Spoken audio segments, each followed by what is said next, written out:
After 44 years of silence, the truth has finally come out, and it's far darker than anyone ever imagined. Natalie Wood wasn't just another Hollywood beauty, she was a force, a child star turned silver screen legend whose mysterious death haunted the industry for decades. But now, what really happened that night has surfaced. And once you hear it, you'll never see her the same way again. Born Natalia Nikolaevna Zakharenko in 1938 to Russian immigrant parents, Natalie wasn't just raised for stardom, she was shaped for it. Pushed by an ambitious mother and thrust into the spotlight at just 4 years old, she wasn't playing pretend on screen, she was surviving. Behind those radiant eyes and graceful poise was a young girl carrying the weight of impossible expectations. From happy land to rebel without a cause, Natalie didn't just grow up in Hollywood, she was its golden child. But behind the fame, behind the lights, something much darker was always lurking. Natalie Wood's breakout came at just 8 years old with Miracle on 34th Street, 1947, where she stole hearts as the skeptical little girl who learns to believe again. The role didn't just charm audiences, it launched her into national fame and marked the beginning of a remarkable journey that would span decades. While most child stars fade into obscurity, Natalie defied the odds. She didn't just grow up in Hollywood, she evolved with it, transforming from a precocious child into a magnetic leading lady. Her transition was not only rare, it was extraordinary. By the 1950s, Natalie had blossomed into one of the most captivating young women in cinema. Her haunting performance as Judy in Rebel Without a Cause, 1955, opposite James Dean, earned her an Academy Award nomination and proved that she wasn't just a star, she was a force. The film became a generational anthem, and her chemistry with Dean is still remembered as one of the most iconic duos ever captured on screen. The 1960s only elevated her further. In Splendor in the Grass, 1961, she delivered a raw, devastating performance that earned her a second Oscar nod, this time for Best Actress. Natalie Wood wasn't just surviving Hollywood, she was defining it. Natalie Wood's emotionally charged performance in Splendor in the Grass wasn't just acting, it was a cry from the soul. Her portrayal of a young woman torn apart by love, societal pressure, and fragile mental health connected deeply with audiences, proving she could carry raw vulnerability and fierce strength in a single scene. Then came West Side Story, 1961, where she stepped into the role of Maria, a part that, despite her singing being dubbed, she made unforgettable through sheer expression and emotional gravity. The film would go on to become a cultural touchstone, and her performance helped etch it into cinematic history. Through the 1960s and early 70s, Natalie refused to be typecast. She took on roles that challenged her, starring in Love with the Proper Stranger, 1963, Inside Daisy Clover, 1965, and This Property is Condemned, 1966, each revealing layers of emotional depth and complexity.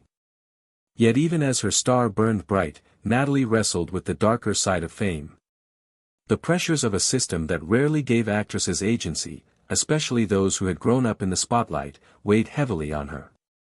Beneath the red carpet glamour was a woman chasing purpose, navigating a world that often demanded more than it gave. She was one of the most loved actors of her time because of her beauty, grace, and openness. She could show a lot of different feelings in a subtle and honest way, which made her performances very moving and easy to relate to. Natalie Wood was known for more than just her ability. She was also smart, funny, and professional. She worked with some of the best directors and actors in the business, like Elia Kazan, Warren Beatty, and Robert Redford, and won their respect and admiration. Natalie Wood's love life, especially her 2 marriages to actor Robert Wagner, got a lot of attention from the media and the public. They were one of the most talked about pairs in Hollywood at the time.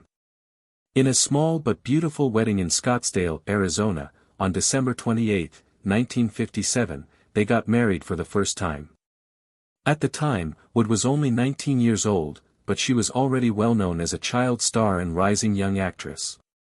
Wagner, who was 5 years older than Wood, was a charming and eager actor who was also building his career in the entertainment business. Their wedding was written about in fan magazines and gossip columns, and it was hailed as a Hollywood fairy tale marriage. They put on a glamorous front, but problems and stresses started to show up behind the scenes. Several written reports, including biographies and investigations, say that their relationship took a big turn in the early 1960s. According to the story, Natalie found out that Vanner was having an affair with someone other than his wife around the beginning of 1961. In the conservative society of the time, this shocking news was said to have devastated Wood, making her question her understanding of their marriage and hurting her greatly. Even though the full truth is still unknown and being discussed, these claims were widely talked about in Hollywood and later made public. The couple announced a trial split on June 20, 1961. This was the start of the end of what had seemed like a perfect relationship. After they split up, they quickly went through the formal process to get a divorce, which was finalized on April 27, 1962. After they broke up, Wood's personal life went through a painful and disappointing period. However, she kept her cool in public and continued her work with professionalism. Natalie Wood had several relationships with famous men after her split from Wagner. She continued to be the center of attention from the public and the press. Warren Beatty, an attractive and rising actor who was quickly becoming famous, was one of her most famous lovers. Their relationship was intense and emotional, but it didn't last long. British actor Michael Caine, whose cool attitude and rising fame made him one of the most desirable single men of the decade, was also emotionally linked to her. So was David Nann Jr., the son of famous actor David Nann, who was in the same Hollywood group of friends as her. In the glitz and chaos of celebrity life, Wood continued to look for meaningful relationships in all of these connections. In 1965, Wood went through another dramatic upheaval when her engagement to Ladislav Blatnik, a wealthy shoemaker from Venezuela, ended quickly. Their relationship looked like it could work out, and it made them think about a life outside of show business.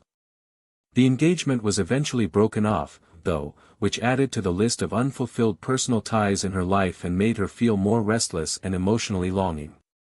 Natalie found love again in the late 1960s when she started going out with British film director Richard Gregson. Over the course of almost 3 years, they grew together in a way that was calmer and more stable than her past relationships. They got married on May 30, 1969, and for a while, it looked like Wood had found a more stable home life. When their daughter Natasha Gregson Wagner was born on September 29, 1970, they were even happier. Natasha would later become an actress like her mother, carrying on Wood's artistic tradition. But soon after Natasha was born, the marriage started to fall apart. Wood asked for a divorce on August 4, 1971, and it was finalized on April 12, 1972. The breakup was another letdown, but Wood stayed committed to co-parenting and improving the health of her daughter. Wood was pulled back to Robert Wagner, the man she had a long-term relationship with, out of the blue in the months after her second divorce. They got back together at the end of January 1972, which shocked a lot of people but, according to Wood's friends, felt natural and right for him. After getting back together, the couple got married again on July 16, 1972. The wedding this time was smaller and more private. It took place on the yacht Ramblin' Rose, which was anchored off the beautiful coast of Malibu's Paradise Cove. A new chapter of hope and healing began when they vowed to stick together again. They had their daughter Courtney Wagner on March 9, 1974. This gave them the sense of family they had been looking for a long time.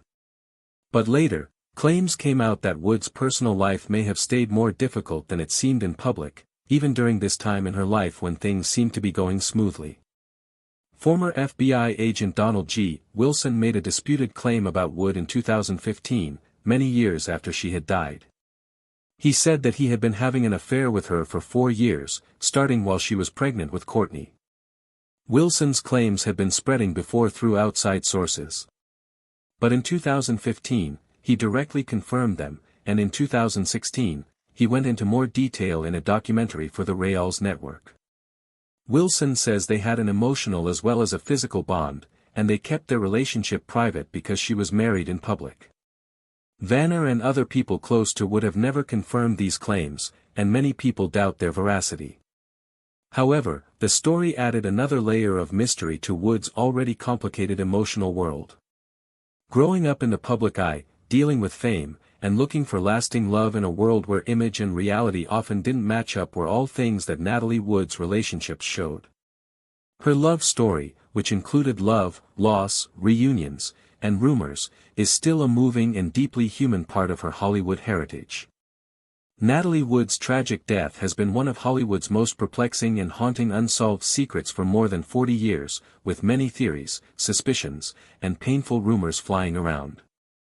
The world was shocked when news came out in late 1981 that the star of West Side Story and Rebel Without a Cause had drowned near Catalina Island after spending the night on her boat, the Splendor. Wood, who was only 43 years old at the time, was at the peak of her career and personal fame.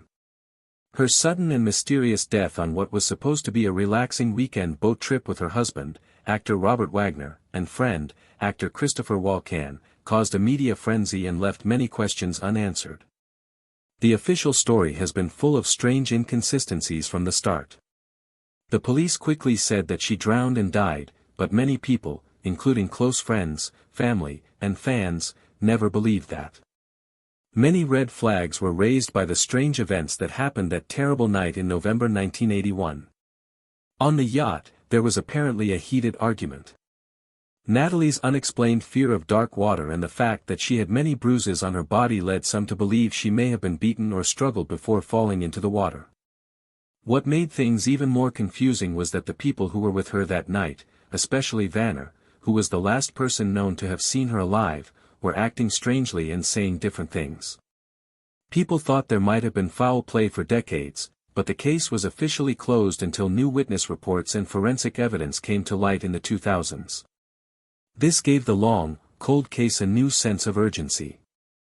The Los Angeles County Sheriff's Department started looking into it again in 2011 after Dennis Davern, the captain of the boat, changed his story in public. He said he lied to keep Vanner safe. And now claimed that a fight between the couple had turned violent and that Vanner had not called for help when Wood went missing. This shocking new information, along with increased pressure from investigative reporters and Natalie's family, caused the police to look over the first autopsy again and talk to more witnesses. The results were terrible. The coroner's office changed Wood's death certificate in 2012, changing the cause of death from accidental drowning to drowning and other undetermined factors. This move supported the idea that the original results may have missed or ignored signs of possible wrongdoing. When the FBI got involved, the stakes went up a lot. Investigators found statements from decades ago, problems in interviews, and small signs of interference or absence. Some of the most upsetting things that were found were notes that seemed to hint at a possible cover-up, along with behavioral analyses and psychological profiles that made a disturbing picture of what happened on that yacht.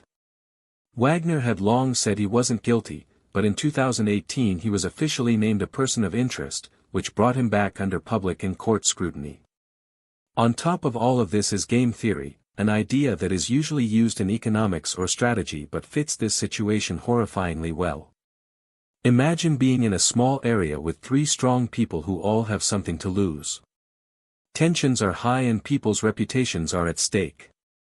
That terrible night in 1981, Natalie Wood, Robert Wagner, Wood's co-star in Brainstorm Christopher Walken, and the ship's captain were the only ones on the boat. Game theory says that when people have few choices and a lot at stake, they often don't act with honesty in mind, but to protect their own outcomes. In keeping with some interpretations, the interactions aboard Beauty may additionally have devolved into a sad sport of strategic silence, misdirection, and blame shifting, where the goal become not to find the reality, but to continue to exist the fallout. Robert Wagner's history with Timber added further layers of complexity. Their passionate but turbulent marriage had visible breakups and reconciliations, often shadowed by means of jealousy and anxiety. The night time of Natalie's demise, reviews recommended that Vanner had grown an increasing number of angry over Timber's closeness with Walken, probably sparking a bitter argument.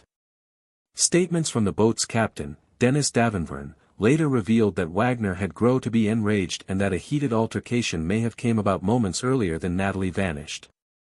Darren claimed he become advised to stay silent within the aftermath, a silence he admitted to regretting for decades.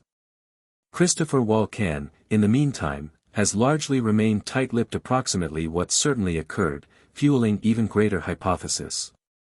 Although by no means accused of wrongdoing, his aloof detachment from the general public verbal exchange left many wondering whether he too changed into playing a role in a much larger and greater calculated sport, one in which loyalty, fear, and self-renovation dictated the movements in preference to sense of right and wrong or readability.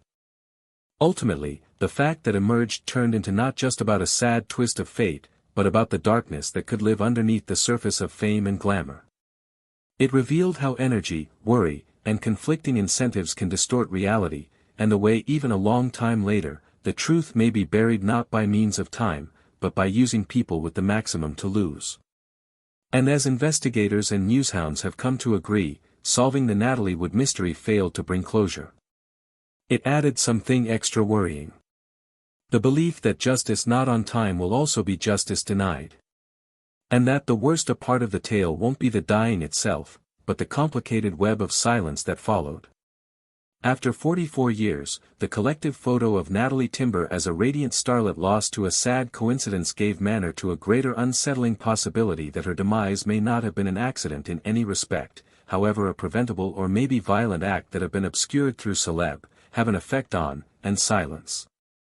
The long past due research ultimately compelled the sector to confront an unsightly reality underneath the glittering floor of Hollywood, that even its maximum loved icons were now not resistant to darkness, secrets, or injustice.